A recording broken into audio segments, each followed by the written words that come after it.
Hello, hello. I'm Poetic Heretic, and this is yet another Seth stream. We will be continuing our analysis of The Unknown Reality, Volume 2, a Seth book by Jane Roberts.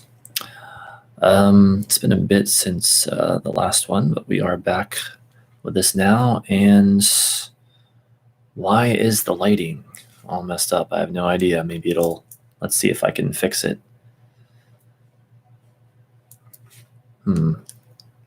Very strange. I don't know. Maybe it's like the shirt I'm wearing or something. Who knows? But anyway, regardless, let's get started.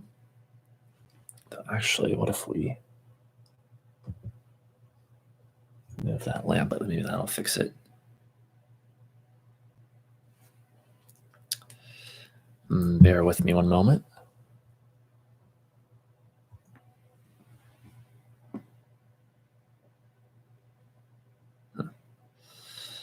Yeah, for some reason the brightness is way higher than it's supposed to be, but anyway. So when we last left off, we weren't actually able to finish Appendix 12, and so we're picking up right in the middle of Appendix 12, and so here we go. And this is the ideal place to insert the poem she wrote not long afterward, referring to Jane. Science convinces me of magic. Science convinces me of magic more each day. To think that you and I, the tiniest blade of grass, and highest mountain, the smallest ant, and the Empire State Building, and all the shops, streets, and people in modern-day Manhattan, all exist because some elemental dice just happen to fall together right. Dice thrown by no hand or intent, because neither were invented yet. Jane and I certainly do not hold creationist views, see note 1. As I wrote near the beginning of this appendix, to go very far into religious history would lead away from the subject matter I plan to cover. But to us, science is as far away from Seth's philosophy in one direction as religion is in the opposite direction. The species' religious drives have been around a lot longer than its scientific ones, however, so I found myself looking for broad correlations between the two, in that under each value system, the individual carries a very conscious sense of personal vulnerability. Before Darwinism, to use that concept as an example, man at least felt that God had put him on Earth for certain purposes, no matter how much man distorted those purposes through ignorance and war. According to Judaism and Christianity, among many religions, man could seek forgiveness and salvation. He had a soul. After Darwin, he learned that even his physical presence on Earth was an accident of nature. He taught himself that ideas of souls and gods were ridiculous. Either way, this very fallible creature found himself vulnerable to forces that consciously he couldn't understand, even though, in Seth's view, down through the millennia, man had chosen all of his religious and anti-religious experiences. Just going to check on the lighting a bit again here. It's so weird. I never, ever have this problem. I mean, I've worn this shirt before, if that's what it is. But then why would that be what it is? I don't know.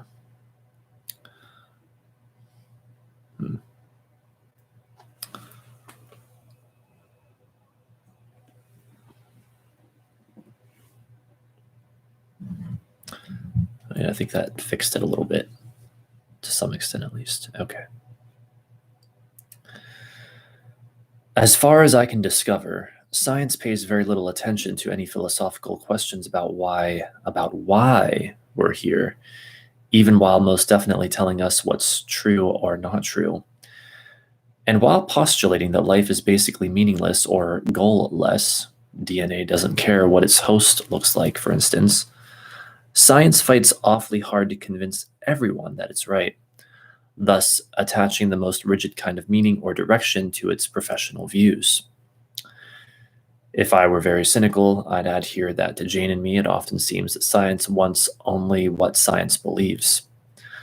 At the same time, in mathematical and biological detail, much too complicated to go into here, the author of many a scientific work in favor of evolution has ended up by undermining, unwittingly, I'm sure, the very themes he so devoutly believes in. I've hinted at some of those paradoxes in certain notes, mainly 5 through 8, for this appendix. In the current literature, I read that a typical famous scientist, one of the many leaders expressing such views these days, is very pessimistic about the state of the human species, given its many dilemmas. I also note that he seems to be most unhappy while stressing his agnosticism, which is the kind of belief system that perpetuates standard evolutionary doctrines. Footnote. I remind the reader that an agnostic, as I think Charles Darwin was, is one who believes the mind can know only physical phenomena, and not whether there are final realities, causes, or gods. An atheist believes there is no God.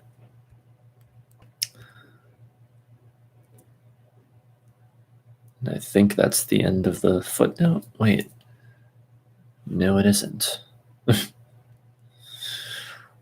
I should add that the passages on science and scientists in Appendix 12 aren't intended to add up to any general indictment of what are very powerful cultural forces, but to give insights into, quote-unquote, where we're at this time in linear history. Many scientists are agnostic or atheistic. However, Jane and I feel that if science represents the, quote-unquote, search for truth, as it so often reminds us, then eventually it will contend with the kind of gifts she demonstrates. Subjective and objective abilities working together can create a whole greater than the sum of its parts. A number of scientists representing various disciplines have written Jane about the Seth material, and many of them have expressed such views. The material in Volume 1 on the dream art scientists, the true mental physicists, and the complete physician, as well as on science in general, applies here. See sessions 700 through 704. And that is the end of the footnote.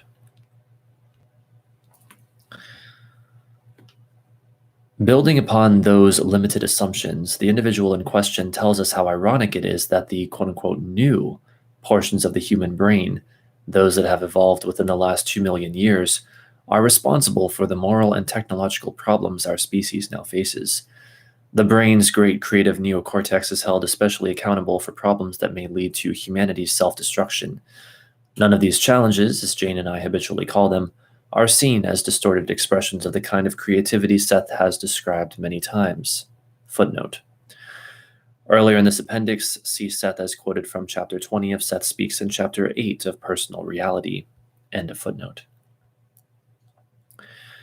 Within such a gloomy framework, then, I think it legitimate to ask how the species can consciously stress its accidental presence in the cosmos, yet demand that its members be the most quote-unquote moral of creatures. If science insists that there was and is no design or planner behind man's emergence, then how can man be expected to act as if there was, or is? Seth hasn't said so yet, but I think such contradictions play an important negative role in present world conditions. The attitude that life is a godless thing is so pervasive, and not only in Western cultures, that in Seth's terms it can be called an invisible mass core belief. I'm happy to note that Seth's ideas oppose much of the quote-unquote modern thinking that we're fated to bring about our own end as a species, whether by nuclear warfare or in some other equally devastating way. From his own viewpoint, Seth recently discussed such fears in a session given for Jane's ESP class. And now this is Seth. In certain terms, the theory of evolution, as it is conventionally held, has caused unfortunate beliefs. For how can you look at yourselves with self-respect, with dignity, or with joy, if you believe that you are the end product of forces in which the fittest survive? Being the fittest implies those given most to what would appear to be murderous intent, for you must survive at the expense of your fellows, be you leaf, frog, plant, or animal. You do not survive through cooperation, according to that theory, and nature is not given a kind or creative intent, but a murderous one. And if you see yourselves as the end result of such a species, then how can you expect goodness or merit or creativity from yourselves or from others? How can you believe that you live in a safe universe when each species exists because it survives through claw, if it must hunt and kill out of murderous intent, as implied in the theories of evolution and of reality itself. So when you think of your beliefs and who you are, you must also think of your species and how you are told your species came to be, for your private beliefs are also based upon those theories and the beliefs culturally of your times. It is seldom that you really question your biological origins, what they mean, and how you interpret them. Are you physically composed of murderous cells, then, each spontaneously out to get the others? If so, your physical being is more miraculous a product than even I have ever told you. If cells did not cooperate so well, you would not be listening to this voice, and it would make no sound.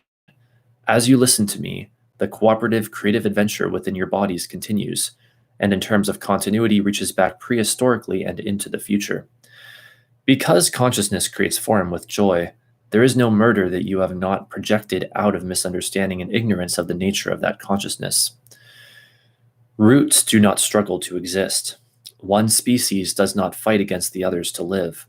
Instead, creativity emerges, and cooperatively the environment of the world is known and planned by all the species. What appears to be struggle and death to you at those levels is underlined not now, for the experience of consciousness itself is different there, as is the experience of your own cellular composition. Then soon afterward, Seth had this to say in a private session. Your body knows how to walk. The knowledge is built in and acted upon. The body knows how to heal itself, how to use its nourishment, how to replace its tissues. Yet in your terms, underlined, the body itself has no access to the kind of information the mind possesses. Being so ignorant, how does it perform so well? If it were scientifically inclined, the body would know that such spontaneous performance was impossible, for science cannot explain the reality of life itself in its present form, much less its origins. Consciousness within the body knows that its existence is within the body's context, and underlined apart from it at the same time. Then in parentheses, I repeat that when Seth discusses evolution, his meaning differs considerably from the scientific one, which, with various modifications, is even accepted by a number of religious thinkers.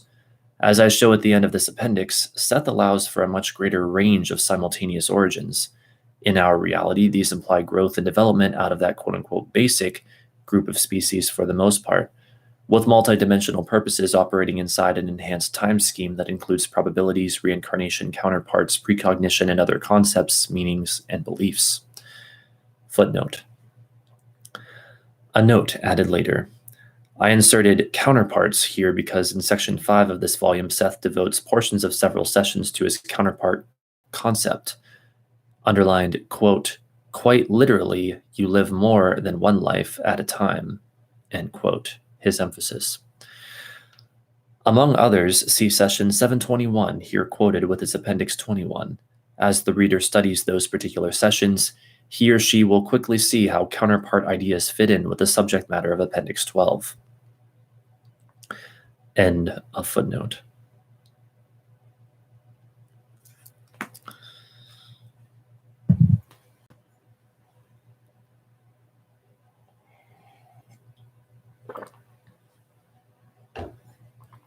So I believe I made my position on evolution versus creationism rather clear in the last stream we did about this, which is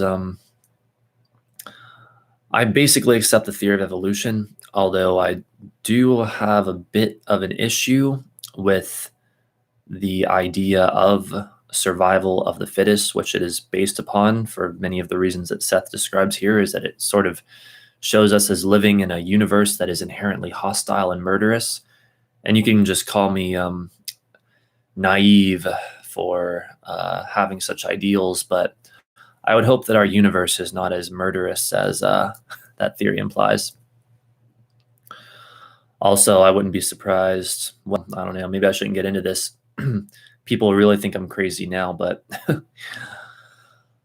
I wouldn't be surprised if there was some kind of, let's say, outside intervention that caused us humans to basically become what we are today.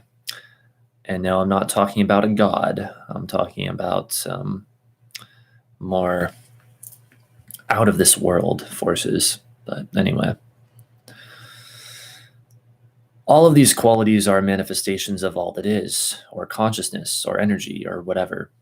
Probabilities aside, when Seth talks about cells, or their components, recombining as parts of plant or animal forms, as he does in the 705th session, Jane and I don't take that to mean that the evolution or alteration of one species into another, but that a unity of consciousness pervades all elements in our environment, whether quote-unquote alive or quote-unquote dead.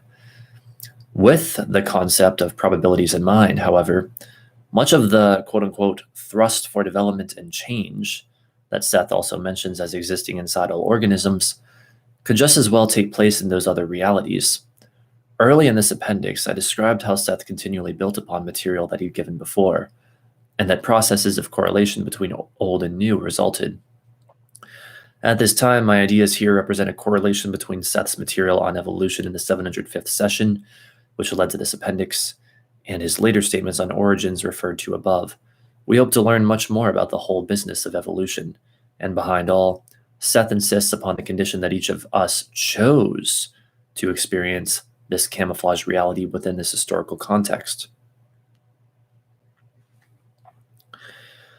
My thought is that because of that choosing, common denominators must lie beneath the clashing beliefs about evolution, and that a good place to start looking for such unifying factors is within the theory or the framework or idea of simultaneous time.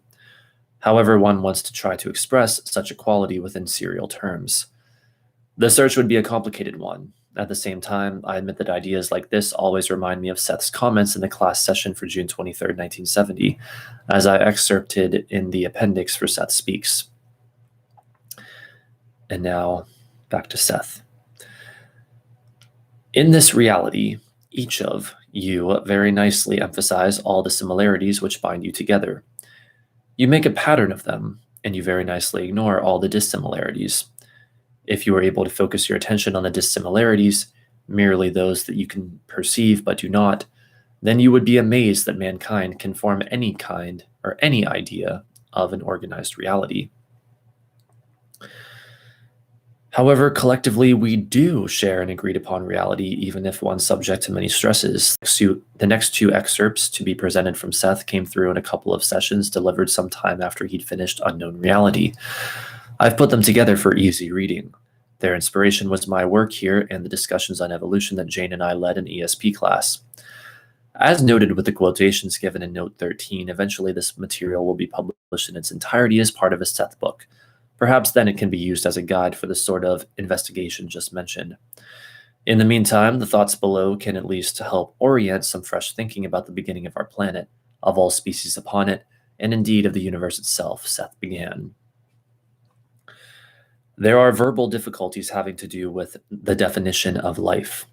Because of the psychological strength of preconceived notions, I have to work around many of your concepts. Your own kind of conscious mind is splendid and unique. It causes you, however, to interpret all other kinds of life according to your own specifications and experiences. There is no such thing, in your terms, as non-living matter.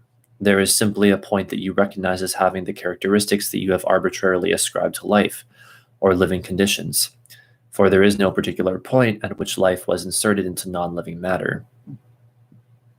Yes, and I think pretty much everyone can agree that trying to come up with a working definition for life, like what makes something alive versus not alive in our human terms, is quite difficult.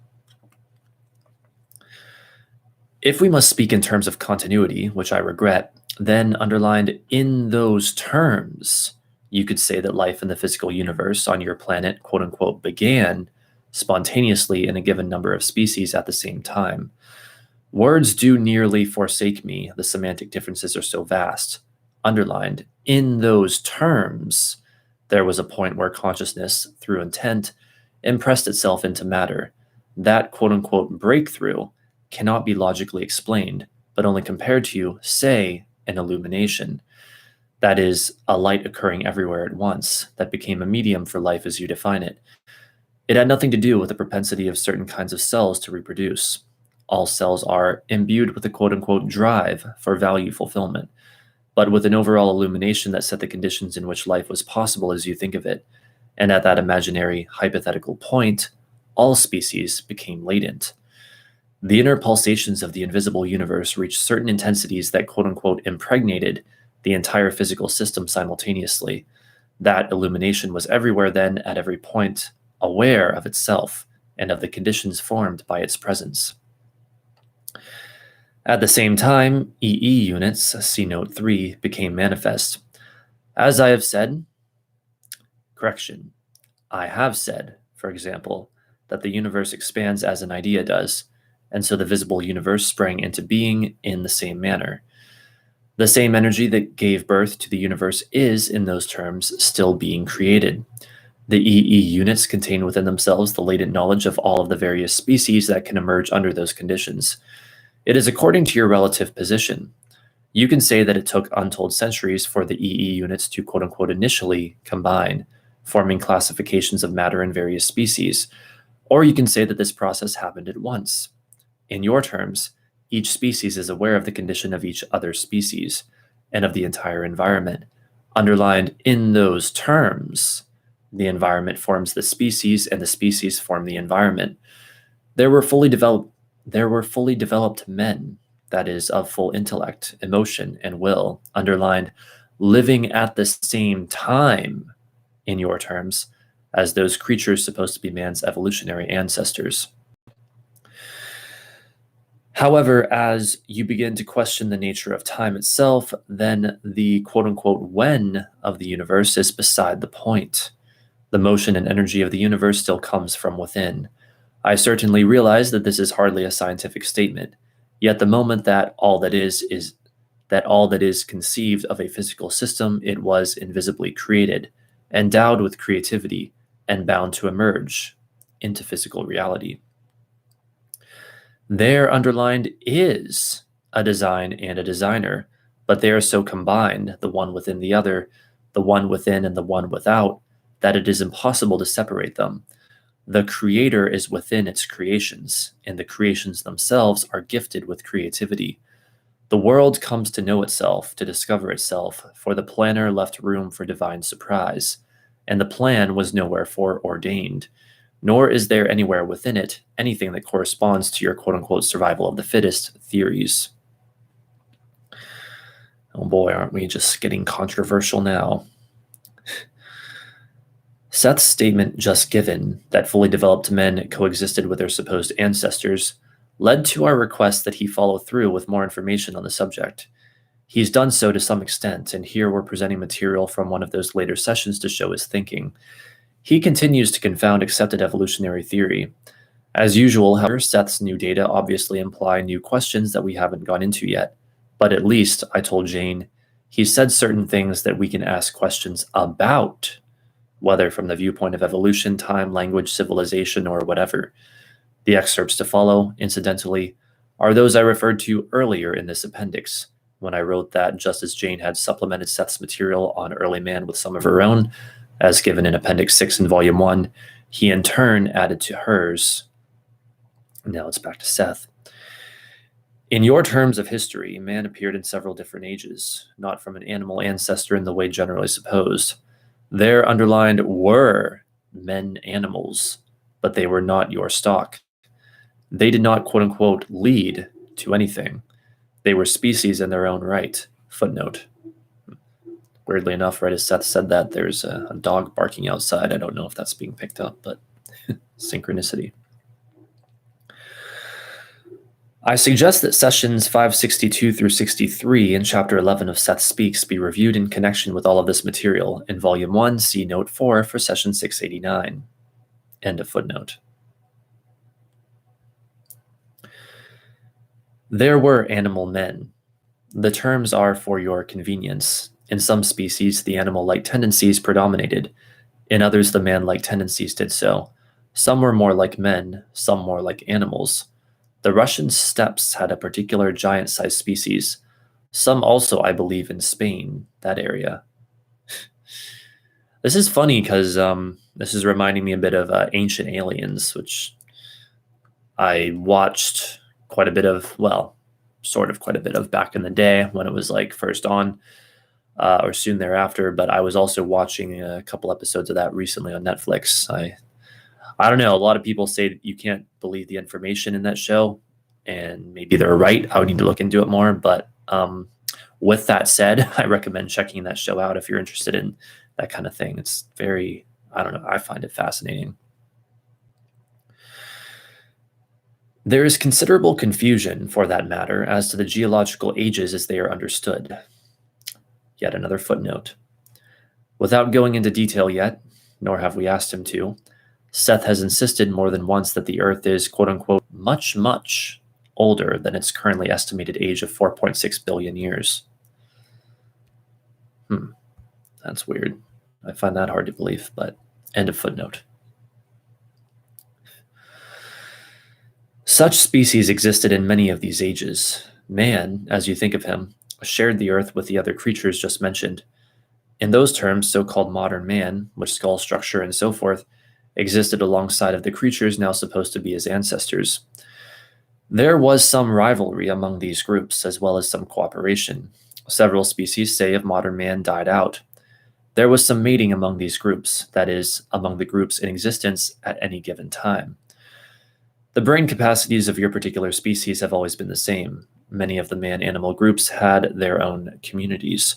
To you, they may seem to have been limited, yet they combine animal and human characteristics beautifully, and they use tools quite well.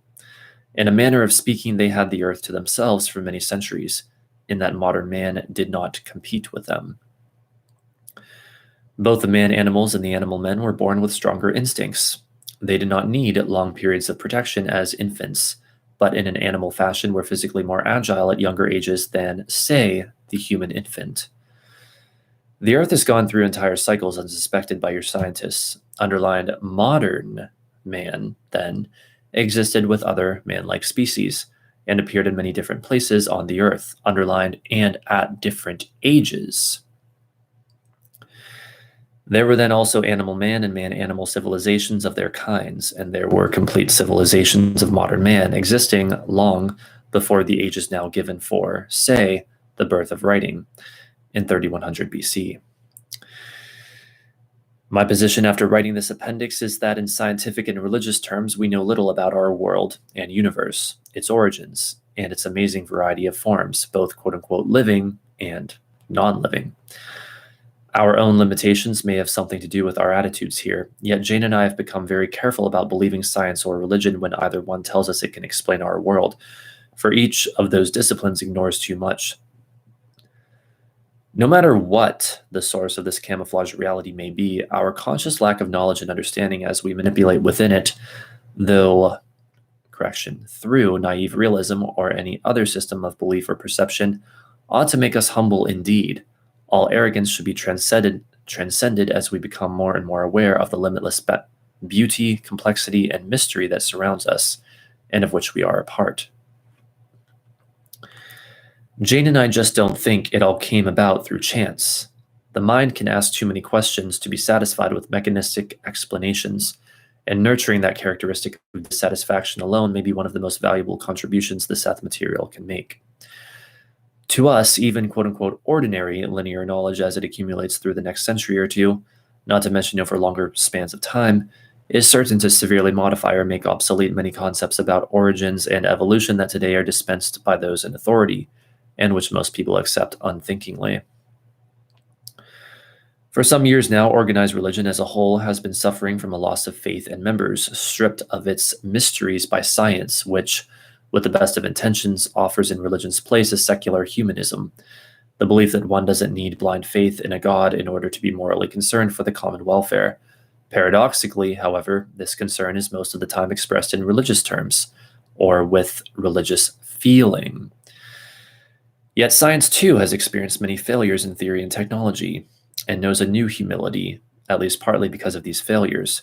Anti-intellectualism has grown noticeably in recent years. Now we read late surveys that show an increase in religious faith, and statements to the effect that science does not claim to reveal absolute truth, that any scientific theory is valid only until a variance is shown. Jane and I certainly aren't turned on to realize that a major religion, for instance, teaches the quote-unquote facts of man's basically corrupt and sinful nature, surely a religion in the best sense can offer beliefs superior to those.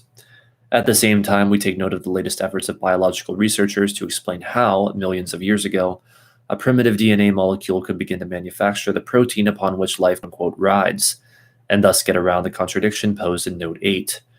What made the protein that sustains the processes of life before that life was present to make the protein?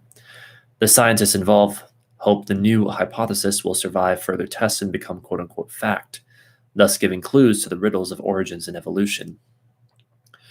But to briefly paraphrase material Jane came through with not long ago, and which, again, will eventually be published, quote, how does one deal with new facts that undermine old facts in whatever field of endeavor?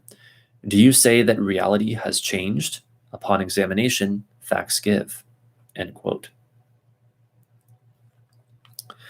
And as I work on this appendix, Seth has already remarked in the 709th session, just before break at 10:35, you are well acquainted with the exterior method that involves studying the objective universe and collecting facts upon which certain deductions are made.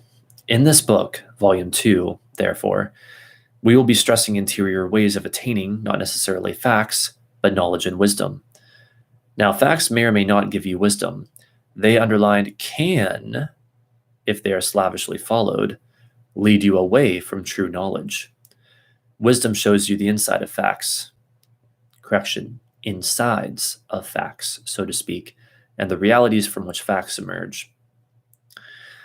My position, in a generalized sense, on these sorts of matters, or on pretty much everything, actually, or how should I say this? My position on whether you choose to trust more in logic or trust more in intuition or some blending between the two is that whether you know it or not, and whether you're willing to admit it to yourself or not, at some point when you break it down fundamentally enough, you are choosing to believe in one thing or another. Like you're choosing to follow a certain line of inquiry. You're choosing either logic or intuition or some like blending of the two of them. And if you just question what you think you know enough, you'll come to that realization. You don't need me to just tell you. You don't even believe me. Just question your own assumptions enough, and you'll realize that you ultimately choose your disposition, if that makes sense. What's up, Barry? Welcome to the stream. Thanks for the emojis. All right, where were we?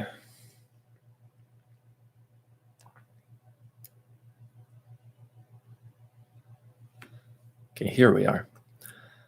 The search, then, is on for new unities and meanings, a convergence, one might say, of the realities of science, nature, religion, and, of course, mysticism. By mysticism, I mean simply the intuitional penetration of our camouflaged reality to achieve deeper meanings relative to our physical and mental environments. And such comprehensions are what Jane seeks to accomplish through her expression of the Seth material. Footnote. In Volume 1, Jane and mysticism are discussed in the introductory notes, session 679, and Appendix 1 for that session. That is the end of that footnote. In that sense, it isn't necessary here to discuss attaining quote-unquote ultimate knowledge. It will be enough to note that as one person, Jane can use her abilities to help unify a number of viewpoints. She can also bring to consciousness the idea that no matter what our individual orientations may be, collectively we do have overall purposes in the world we've created. This realization alone can be a transforming one. As I show in the introductory notes for Volume 1 of Unknown Reality, it can be a most useful one in practical everyday life as well. Within that sort of framework, the evolution referred to by Seth, in whatever way it may concern the development of ideas, planets, creatures, or anything else, makes sense. And that is the end of Appendix 12. All right. So now there's just various notes that we've already been over. All right, and since we are only 35 minutes in, I guess we'll just continue right on into Appendix 13.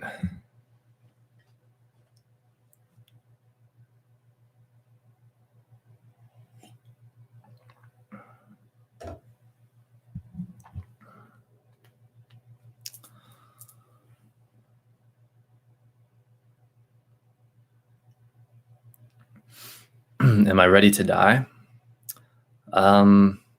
I don't think so. It's an interesting question. Appendix 13 for session 708. Seth's phrase, "You cannot see before or after what you think of as your birth or death," triggered a set of associations for me, but they proved to have their complications.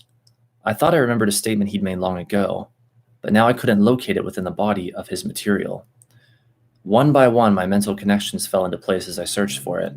Yet for a time, I was quite frustrated while I tried to physically verify my unconscious knowledge of its location. First, I thought of Seth's assertion in the 92nd session for September 28th, 1964, that, quote unquote, trees have their dreams. Trees have their dreams. In Volume 1, see the quotations in Note 1 for session 698. Then I remembered that he'd come through with extensive material on tree consciousness in a much earlier session. With Jane's help, the next day I found that information in the 18th session, which had been held on January 22nd, 1964. Most of that session is unpublished, although someday we'd like to print it in full. It contains many intriguing ideas, as for example, quote, "A tree knows a human being also, yet it does not even build up an image of a man, which is why this is so difficult to explain. And the same tree will recognize the same man who passes it by each day." We're getting into some trippy stuff here. Next, the subject matter of the 18th session led me to recall that Seth had also discussed trees several years later. But this time, in spite of my system of indexing each session in at least a fairly adequate fashion, several days passed before I found the passage I wanted. Discovering it involved a patient combing of many sessions and notes. If the indexes listed everything in detail, they'd end up being almost as long as the sessions themselves. The search was worth it, though. Now I had the key phrase I'd associated with Seth's remark in session 708. It's underlined below for easy reference. Seth, then, in the 453rd session for December 4th, 1968. And now we get to Seth. "To your way of thinking, some lives are lived in a twinkling, and others last for centuries, as some huge trees. The perception of consciousness is not limited. I have told you, for example, that the consciousness of the tree is not as specifically focused as your own. To all intents and purposes, however, underlined, the tree is conscious of 50 years before and 50 years hence." 50 years before and 50 years hence. Interesting. "Its sense of identity spontaneously goes beyond the change of its own form. It has no ego to cut the quote-unquote I identification short. Creatures without the compartment of the ego can easily follow their own identities beyond any changes of form. The inner self, underlined, is aware of this integrity of identity, but the ego, focused so securely in physical reality, cannot afford this luxury." Oh, holy crap. And that's and that's the end of Appendix 13. I wasn't expecting it to be so short. Okay, well, I guess they can be insanely long, or they can be literally just a minute or two, I guess. All right. Well then, Appendix 14 for session 708. The morning after the above session had been held, on September 30th, 1974, I asked Jane to write down what she told me at about 1:15 a.m. I remembered her description of it at the time, even though I'd been pretty bleary by then, but I wanted her own version for use here. She wrote, As I was getting ready for bed after our last Seth session, I suddenly wondered about Atlantis. Then from Seth, mentally, I thought, I got the information that Atlantis, as it's come down to us in myth and story, was actually a composite of three civilizations. Atlantis is a myth in response to a truth, then, I suppose. Next, I got that Plato picked up the Atlantis material himself, psychically. He didn't get it the way he said he did. I never asked Seth about Atlantis. I'm afraid that cultish ideas connected with it turned me off long ago. End quote. In his dialogues, Timaeus and Critias, the Greek philosopher Plato, 427 question mark through 347 question mark BC, described how the fabled island continent of Atlantis sank beneath the ocean west of the Pillars of Hercules, the Strait of Gibraltar, some 12,000 years previously. Looking backward in time, Plato heard the story of Atlantis from his maternal uncle, Critias the Younger, who was told about it by his father, Critias the Elder. By the way, I don't know if I'm saying that right or not. If not, I apologize, but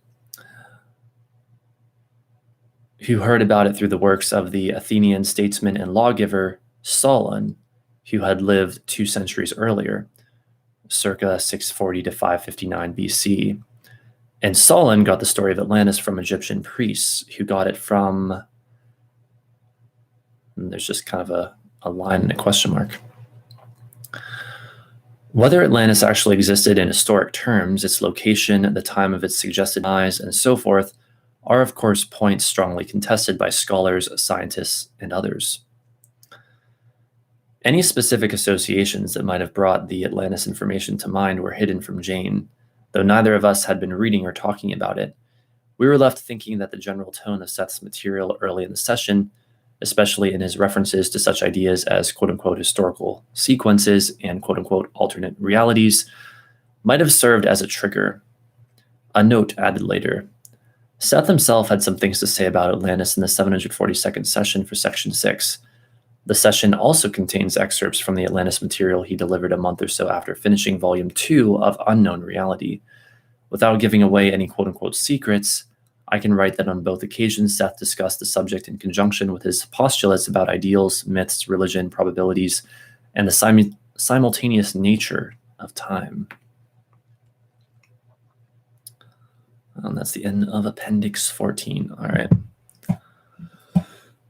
Let's see. I don't know what like religious bullshit this person's posting, so we're just gonna get rid of this person. There we go.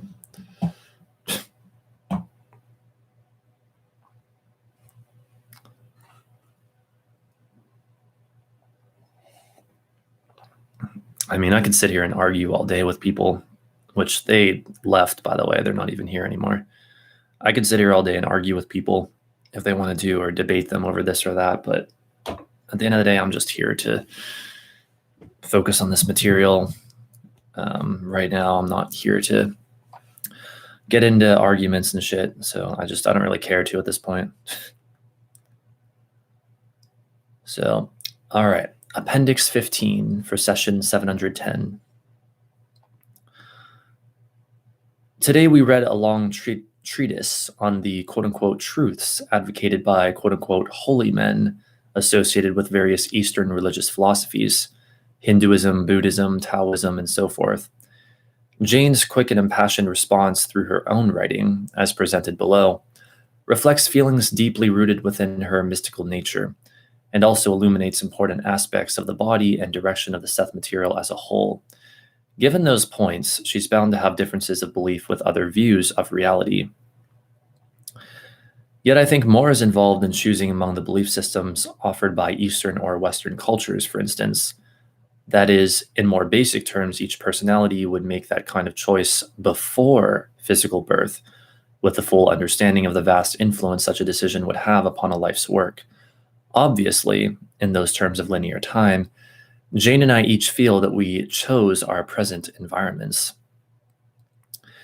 Being individualists, then, as I wrote in the introductory notes for Volume 1, We don't concentrate upon whatever parallels exist between Seth's concepts on the one hand and those of Eastern religious, philosophical, and mystical doctrines on the other. While we know of such similarities, we're just as aware of how different from them Seth's viewpoint can be, too.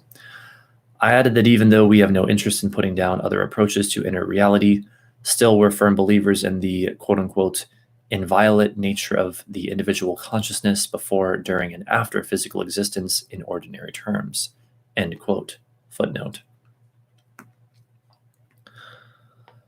In Volume 1 of Unknown Reality, see the material on Jain, mysticism, and religion in the introductory notes, the 679th session, and Appendix 1 for that session.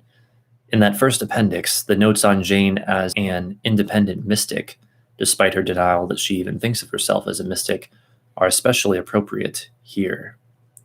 End of footnote. So here, we leave it up to the reader to make the intuitive and overt connections between Seth's philosophy and the material Jain wrote today. The interested reader will also be able to compare her composition with certain passages in her long poem, Dialogues of the Soul and Mortal Self and Time, when that work is published in book form in September 1975.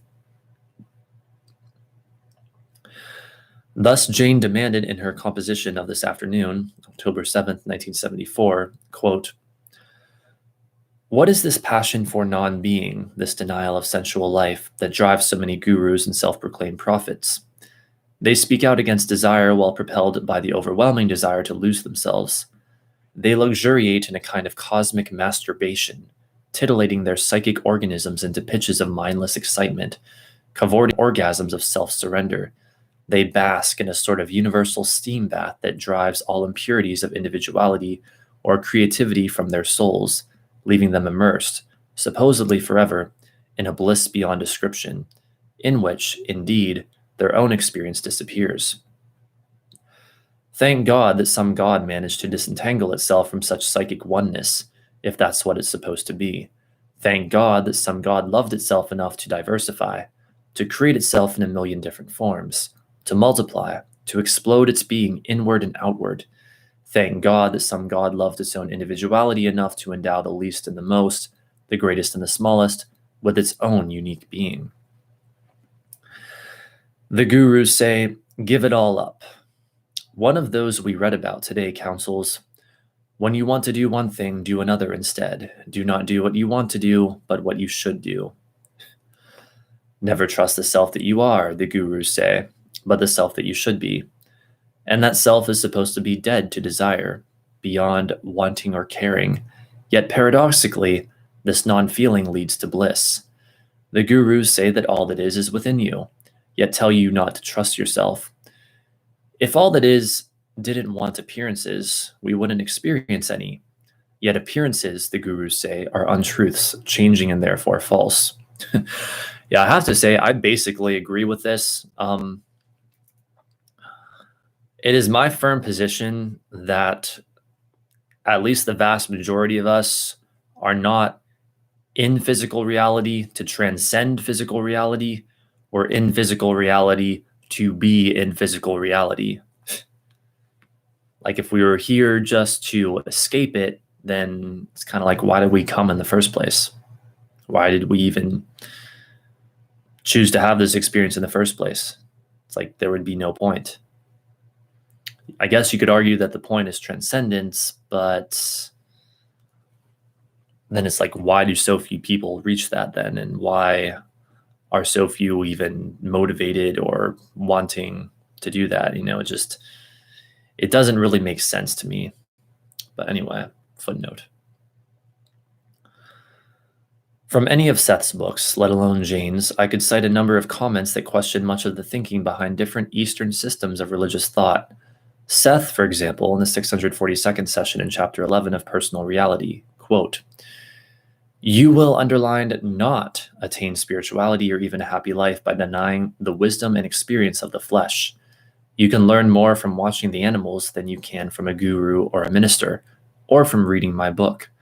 But first you must divest yourself of the idea that your creaturehood is suspect. Your humanness did not emerge by refusing your animal heritage, but upon an extension of it." End quote. But the footnote continues. For ourselves, and even considering Seth's concept of quote-unquote camouflage in Volume 1, see Note 3 for Appendix 11, Jane and I certainly believe that our physical existences and mental experiences are quite quote-unquote real in themselves. We could easily take a book to present the reasons for our particular beliefs, examining them in connection with both Eastern and Western religious philosophies. A good general question, we think, and one we'd like to see discussed with our own ideas of the inviolate nature of the individual in mind, has to do with the prevalence of ordinary, daily, conscious mind thinking and perception throughout much of the world. In historical terms, this situation has always existed for the human species, and we think it applies almost equally in Eastern lands, especially among the political leaders and ruling classes within them. Yet Buddhist belief, for instance, maintains that our perception of the world is not fundamental, but an illusion.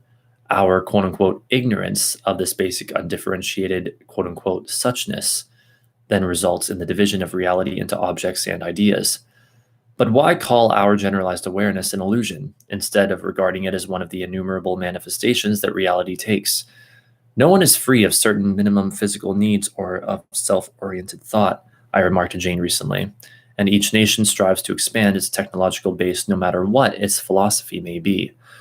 Would a widespread use of Eastern religious doctrines be more practical on our earth today, or the kind of self-knowledge Seth advocates? Even given their undeniable accomplishments, why didn't the Eastern countries create ages ago the immortal societies that could have served as models for those of the West to emulate? Cultures and or nations in which all the mundane human vicissitudes, in those terms, had been long understood and abolished: war, crime, poverty, ignorance, and disease. Certainly the species must be putting its conscious activities to long-term use, however, even with the endless conflicts and questions that grow out of such behavior. During the many centuries of our remembered history, those conflicts in themselves have been, and are, surely serving at least one of consciousness's overall purposes, within our limits of understanding, to know itself more fully in those particular differentiated ways. End of footnote.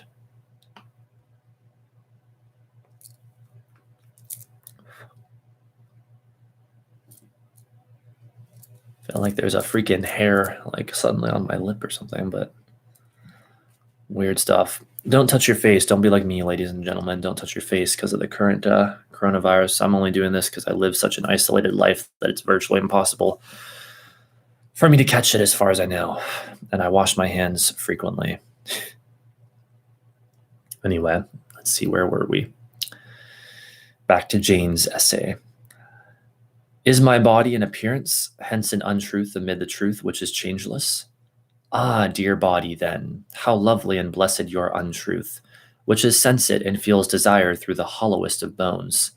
How blessed, bodies, leaping alive from the microscopic molecules that combine to walk down the autumn streets, assemble to form the sweet senses discrimination that perceives, for a time, the precise joy and unity of even one passing afternoon.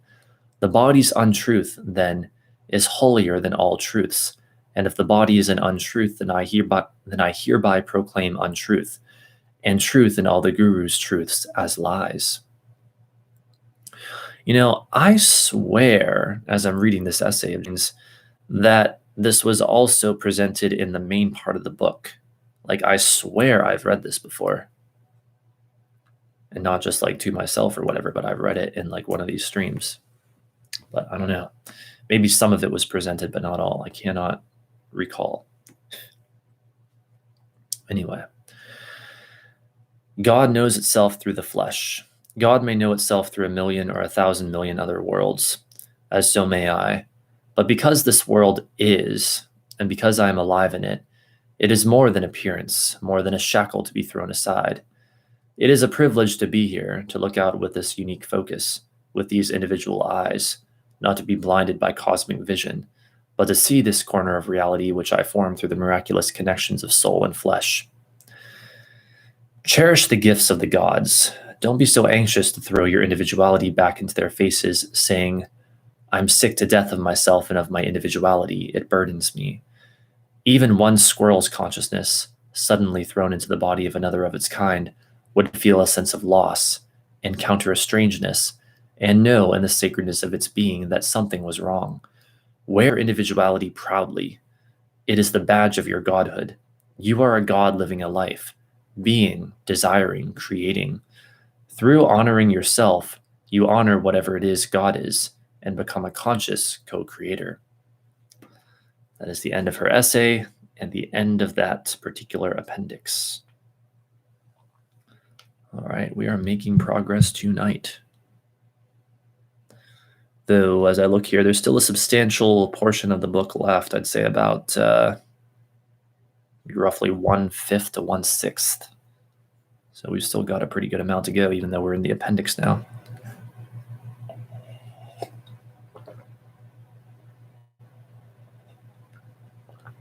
Guess I'm going to finish up my coffee.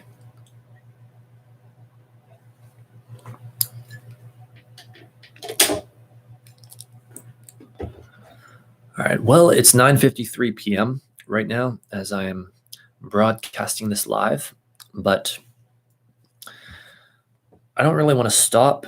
And even though normally it is my intention to be done with such things as this by 10 p.m., I think I'm going to go over a little bit because I got started with the stream a little bit late and it just wouldn't feel right to end it just yet. So, Appendix 16 for session 711. In the opening notes for the 711th session, I referred to Seth's deliveries in ESP class on the previous evening, October 8th, 1974. When Jane and I received the transcript of his material at next week's class, we saw that it ran to 5 single-spaced typewritten pages. Seth talked about many things, but his remarks here, as I put them together, mainly concerned a subject he'd first discussed with members of class just a week ago, on October 1st. The quote-unquote city they could start building in their individual and collective dream states. Footnote. Quote, "You can colonize an entire inner level of reality," Seth told that October 1st class. "To do so, you must give your best with dedication and joyful creativity. This will not be an imaginary city. It will have a greater reality than any physical city that you know, and it can, in its own way, shine with brighter lights and inner reality than any nighttime city displays. There, I hope, you will work at developing skills in terms of the dream art scientist. For instance, see session 700 in volume 1 of Unknown Reality, and learn other professions than the ones you now know." End quote. End of footnote. And now to Seth again, but not in the footnote. "There is much I have not told you about your city, for you will have to discover it for yourselves. I am merely encouraging you to focus your joint energies in that direction. You will be dealing with symbols, yet you will learn that symbols are reality, for you are symbols of yourselves that live and speak. You do not think of yourselves as symbols, but there is no symbol that does not have its individual life. I speak to you of other theoretical realities. I challenge you now to be as creative in another reality as you are in this one. And if it seems to you, because of your beliefs, that you are limited here, then I joyfully challenge each of you to create a city, an environment, and perhaps a world in which no such limitations occur. What kind of world would you create?"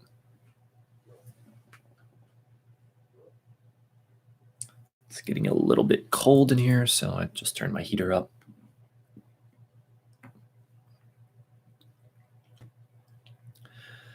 "I speak to you from the known and unknown desire that gives you your own birth, and that speaks to you from the tiniest, least acknowledged thought that flies like a pigeon within your skull. And in this moment of your reality, and in the desire of your being, do you even create all that is? Bow down before no man, no woman, and no belief, but know you are indeed the creators. For some of you, the city will have a theater. For some of you, it will not. For those of you who like theater, it will be like none you have ever seen. In it, the actors and actresses will take the parts of beliefs, of fleshed beliefs, and the morality play, so to speak, will deal with the nature of beliefs and how they are enacted through the centuries as well as through the hours. That theater then will serve many purposes, even as each of you are exquisite performers and have chosen the roles and beliefs that you have taken. Now, there are books programming out-of-body activity. Millions of you are told that when you leave your body, you will meet this demon, or this or that angry god. So instead, we will form a free city to which those travelers can come, and where those who enter can read books about Buddhism if they prefer, or play at being Catholic. There will also be certain beloved traps set about the city that will be of an enlightening nature. Now listen. You think there is nothing intrinsically impossible about building a platform in your space. I am suggesting, then, a platform in inner reality. It is as valid, far more valid, as an orbiting city in the sky in physical terms, and it challenges your creative abilities much more. You need a good challenge. It is fun.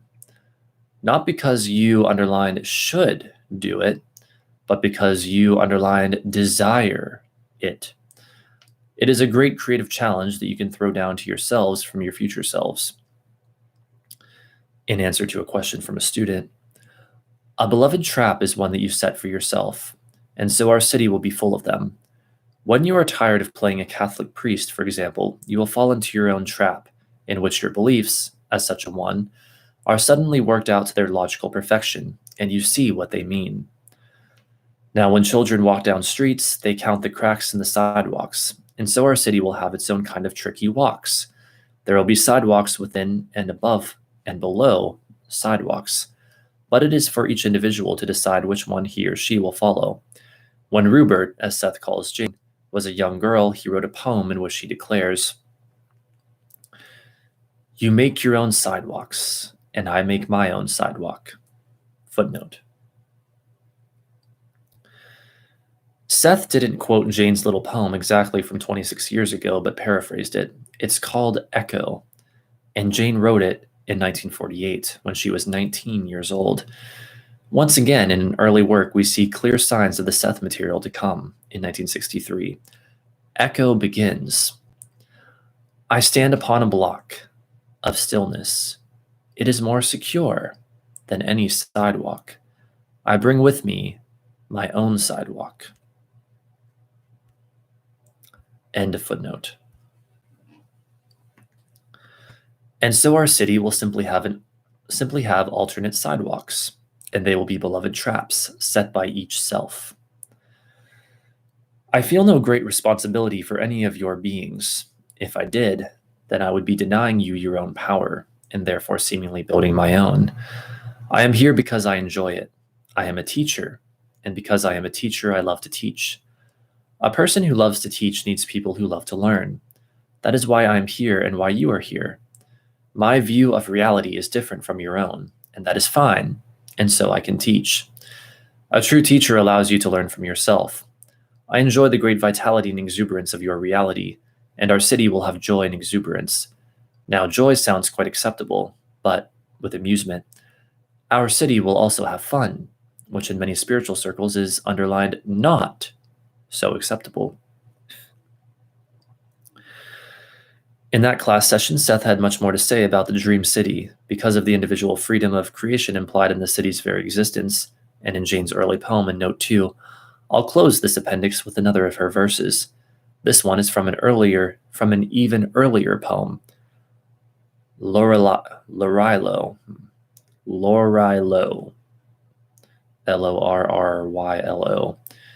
written when she was but 15 years old. I am the daughter of the wind. I am the vagabond of time. I am a spirit, unleashed and free, foster child of infinity. And that is the end of that appendix. All right, how delicious.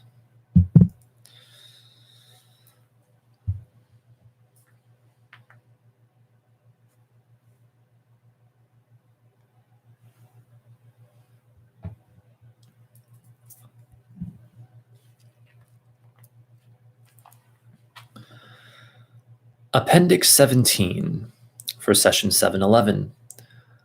I started this appendix 13 months after the 7-11 session was held. Jane and I have seldom been concerned with trying for strict definitions of qualities like altered states of consciousness. All of us experience such altered states of consciousness often throughout each day, so the phrase itself should hardly mean anything mysterious, even though others usually look at Jane or me questioningly if either of us uses it in conversation. Jane, for instance, hasn't had her brainwaves formally recorded by an EEG or electroencephalograph. It's not that she's against that procedure, just that she's much more interested in what she feels and does than she is in the mechanical records offered by the machine. There are 4 recognized electrical brainwaves, and in speed they range upward from 0 to 26 and more Hertz units, or cycles per second. These rhythms can vary somewhat, and are best thought of as areas of activity. Brainwaves overlap. Very simply, delta brainwaves are connected with dreamless sleep, theta with creativity and dreams, alpha with a relaxed alertness and changing consciousness, beta, the fastest, with concentration, and with an intense focus upon all of the challenges and anxieties and stresses, many would say, faced in the ordinary daily world. Even if beta waves then seem to be the quote-unquote official pulses of our civilization, to use Seth's phrase from a session that will be quoted in part below, still Jane and I wonder, when aren't we actually in a state of altered consciousness? For no matter which brain rhythm may predominate at any time, that state is certainly an altered one in relation to the other 3. But more than this, why not call all actions of the brain quote-unquote altered when compared to Seth's concept of the individual personality's whole self or entity? Footnote. See Seth's definition of the entity as given in Chapter 5 of the Seth material. End of footnote.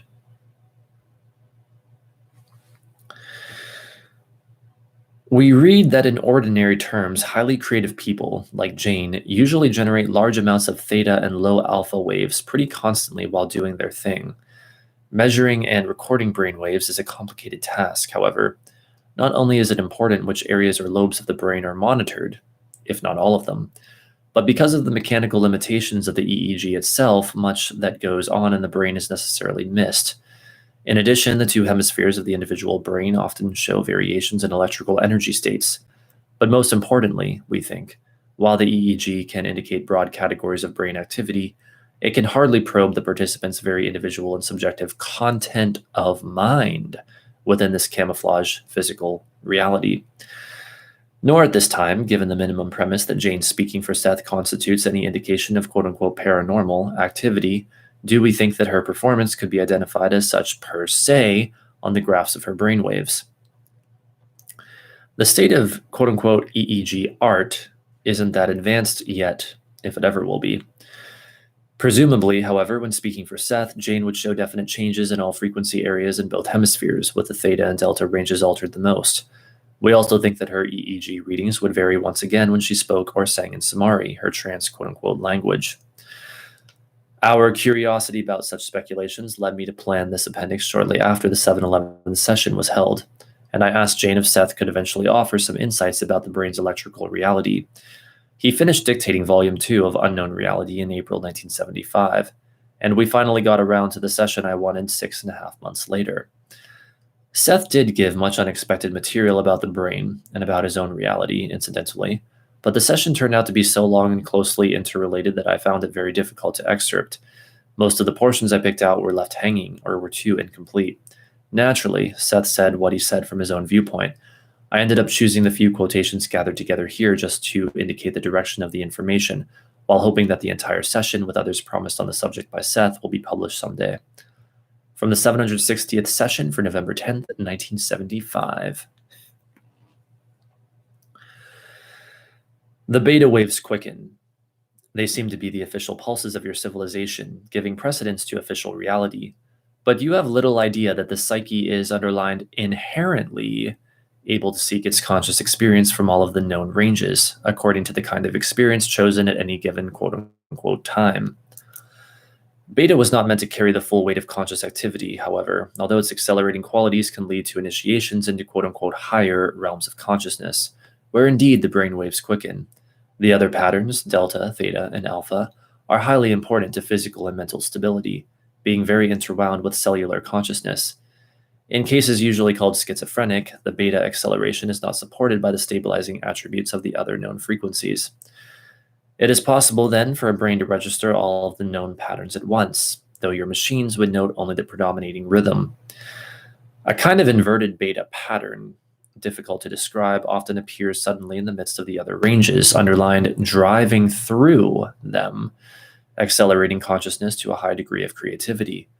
The brain waves, as they are known, are separately registered segments of a greater quote-unquote whole kind of consciousness, and your machines are just as segmented, perceiving only those patterns they were designed to recognize. Other activity escapes them. They cannot note the rapidity with which you move through all of the known patterns constantly. This behavior can be learned by anyone willing to take the time and effort. Some courage would also help. I told you that you flashed in and out of the reality that you know. Footnote. In Volume 1 of Unknown Reality, see Session 684 after 1007, as well as Note 3. End of footnote. In between one moment and the next of the waking day, there are, in your terms, long delta and theta waves that you can recognize. They are not recorded by your machines because quite literally they go in a different, quote-unquote, unofficial direction. Each official waking brainwave is a peak underlined in your world of a far deeper, quote-unquote, wave of other experience, and represents your points of continuity.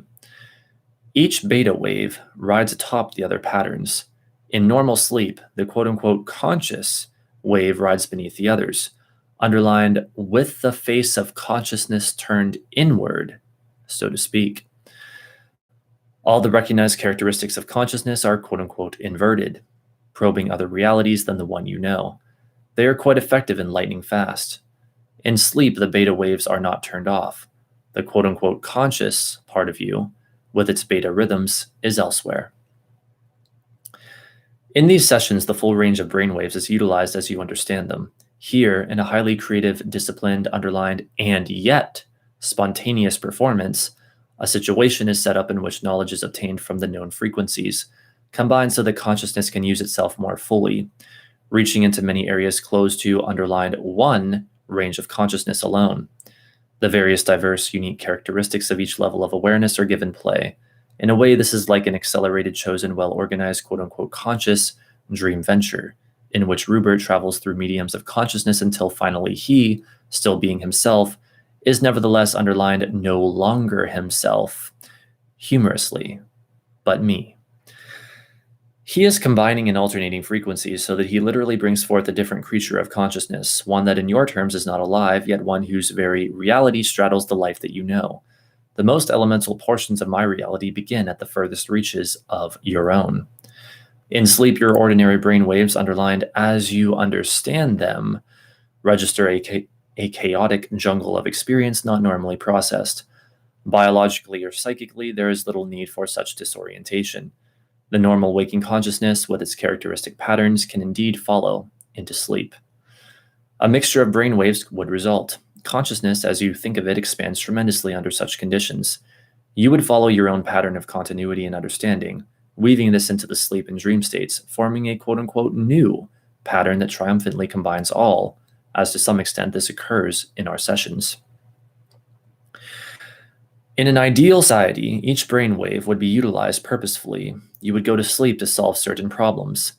There underlined is an overall general difference, nationally speaking. That is, people of various nations do differ to some extent in their prevalent brain frequencies. All in all, however, the beta has predominated and has been expected to solve many problems unsuited to its own characteristics. Despite your reliance upon one range only, your world of consciousness draws heavily upon all of the known wave patterns, and from others of which you are unaware. For now, that is the end of this material, though I will continue it at any time at your request. All right, so that's the end of that session, and I think the end of our stream for tonight, since I think this is about a good place to stop it. Yes, especially when this app tells me that the next appendix session will take literally 2 hours and I guess 24 minutes to read, so nearly 2.5 hours. So yeah, we'll definitely save that for next time. I will give a little preview of what that will be about as usual. Let me find it here. Actually, wait, which is it? Okay, Appendix 18. Let us see. Appendix 18. We will be discussing Seth on his own reality, on his past, present, and future relationship with Jane and Rob, and on the inner mechanisms of the sessions. All right. So that is what we shall see in 2 weeks when we do another one of these streams again. In the meantime, I want to thank those for watching, or those who have been watching for watching, and those who watch this in the future when it's archived on my channel for watching. This is March 23rd. If you're watching this in the future, we are in the midst of the coronavirus crisis. We are all having to practice social distancing now all around the world. And so with this time of great challenge and chaos, I do hope that you are all well, that you are all staying healthy and safe. Be sure to take this challenge seriously. If you do not practice social distancing and take the coronavirus seriously, then you are engaged in some serious irresponsibility and really need to deeply reconsider your actions. So again, with all of that said, stay safe, stay well. Thank you so much for watching. See you again with another Seth stream in 2 weeks. And I will be back. I'll be back at least by Wednesday, I would say, with more streams. I'm not quite sure what next yet. Probably some tarot forecasts for the month of April for all 12 signs. But we'll see. We'll see if that's what ends up happening, or it's another time or whatnot. I don't even know yet. So thanks again, and have a great night.